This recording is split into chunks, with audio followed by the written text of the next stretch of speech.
آج ہم ایک بہت ہی طاقتور خیال پر بات کرنے والے ہیں جو اسلامی روایت کے بالکل مرکز میں ہے۔ یہ خیال کہ تمام مومنین یعنی ایمان والے ایک جسم کی طرح ہیں۔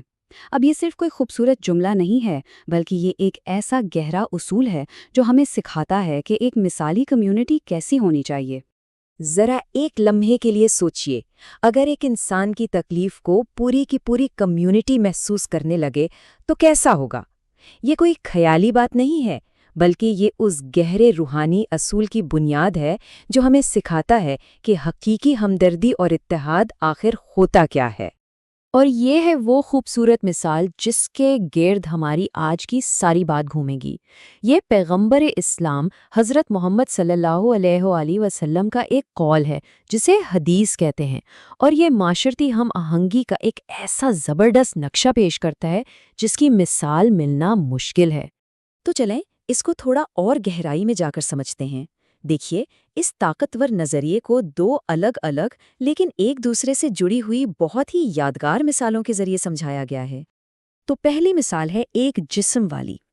یہ صرف ایک استعارہ نہیں ہے، بلکہ یہ ایمان والوں کے درمیان ایک گہری مشترکہ ہمدردی کے لیے ایک واضح پکار ہے۔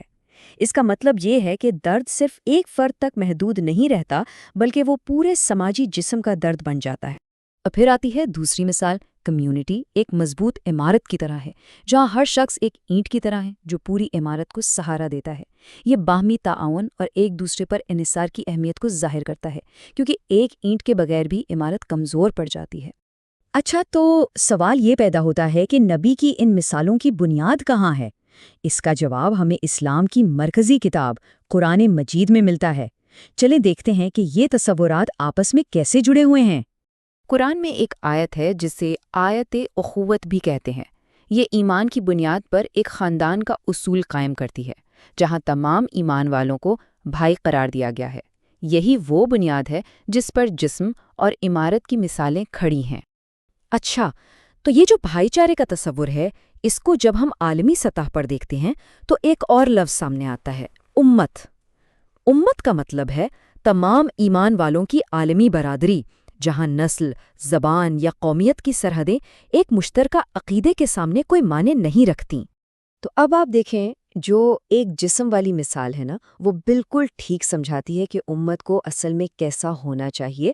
جب دنیا کے کسی بھی کونے میں امت کے ایک فرد کو تکلیف پہنچتی ہے تو اس کا اثر پوری امت کو بالکل ویسے ہی محسوس کرنا چاہیے جیسے جسم کو بخار محسوس ہوتا ہے۔ لیکن سوال یہ ہے کہ آخر ہمیں ایک دوسرے کی اتنی ضرورت ہے ہی کیوں؟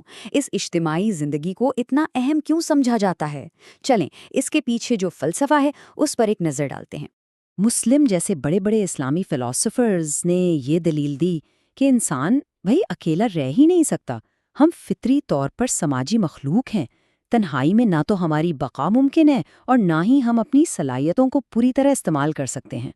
تو پھر اس سماجی ضرورت کو پورا کیسے کیا جائے؟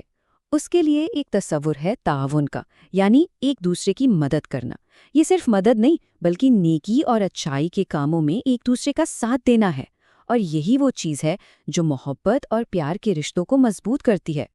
اور بات سیدھی سی ہے، اگر یہ تعاون نہ ہو تو انسان کبھی بھی حقیقی خوشی حاصل نہیں کر سکتا، جسے السعادہ کہا جاتا ہے، چاہے وہ دنیاوی خوشحالی ہو یا روحانی سکون۔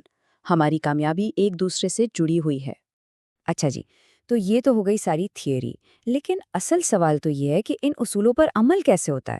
آئیے دیکھتے ہیں کہ یہ نظریہ عمل میں کیسے بدلتا ہے، اور اس کی سب سے شاندار مثال ہمیں تاریخ میں کہاں ملتی ہے۔ اس کی سب سے بہترین مثال ہمیں تاریخ میں ملتی ہے، مدینہ کے انصار کی، جنہوں نے مکہ سے ہجرت کر کے آنے والے مہاجرین کا کھلے دل سے استقبال کیا۔ قرآن ان کے اس ایثار کی تعریف کرتا ہے کہ انہوں نے خود تکلیف میں ہوتے ہوئے بھی دوسروں کو اپنے اوپر ترجیح دی۔ اچھا، اس عمل کے پیچھے جو گہرا تصور ہے وہ ہے تکافل کا، یعنی باہمی ذمہ داری۔ یہ صرف تعاون سے ایک قدم آگے ہے۔ اس میں ایک گہری ہمدردی شامل ہے، جہاں آپ کسی کی ذمہ داری کو صرف جسمانی طور پر نہیں بلکہ روحانی طور پر بھی محسوس کرتے ہیں، بالکل اسی طرح جیسے جسم درد محسوس کرتا ہے۔ اب ذرا اس تصور کو آج کی دنیا میں لے کر آتے ہیں۔ یہ ایک نمبر دیکھیں، یہ بہت بڑا نمبر ہے، اور اس کے پیچھے ایک بہت بڑی اور افسوسناک کہانی ہے۔ یہ تعداد ہے ان پناہ گزینوں کی جو صرف 2023 میں دنیا بھر میں بے گھر ہوئے۔ اب دیکھیں، تکافل کا اسلامی تصور ہمیں یہ سکھاتا ہے کہ یہ صرف ایک سٹیٹسٹک نہیں ہے یا کوئی دور دراز کا بحران نہیں ہے۔ یہ امت کے لیے ایک اجتماعی اخلاقی ذمہ داری ہے۔ یہ ایک جسم والے اصول کا آج کے دور میں سب سے بڑا امتحان ہے۔ تو چلیں اب سمیٹتے ہیں اور دیکھتے ہیں کہ اس پوری مثال سے ہم نے کیا اہم باتیں سیکھی ہیں اور آج ہم انہیں کیسے استعمال کر سکتے ہیں۔ تو دیکھیں، اس تمثیل سے ہمیں 4 بہت اہم سبق ملتے ہیں۔ پہلا ہے اتحاد، کہ تمام ایمان والے ایک ہیں۔ دوسرا ہے ہمدردی، ایک دوسرے کا درد محسوس کرنا لازمی ہے۔ تیسرا، اجتماعی ذمہ داری، کہ ایک کی تقریر سب کے لیے عمل کی دعوت ہے۔ اور چوتھا، بھائی چارے کو مضبوط کرنا، کیونکہ یہی کمیونٹی کی اصل بنیاد ہے۔ اور آخر میں ایک سوال جو میں آپ سب کے لیے چھوڑ کر جا رہا ہوں۔ آج کی اس دنیا میں جو اتنی جڑی ہوئی ہے، جہاں ہمیں ایک کلک پر دنیا بھر کی خبریں مل جاتی ہیں، کسی دوسرے کے درد کو سچ میں محسوس کرنے کا اور پھر اس پر عمل کرنے کا آخر کیا مطلب ہے؟ یہ سوال صرف ایک کمیونٹی کے لیے نہیں بلکہ پوری انسانیت کے لیے ہے۔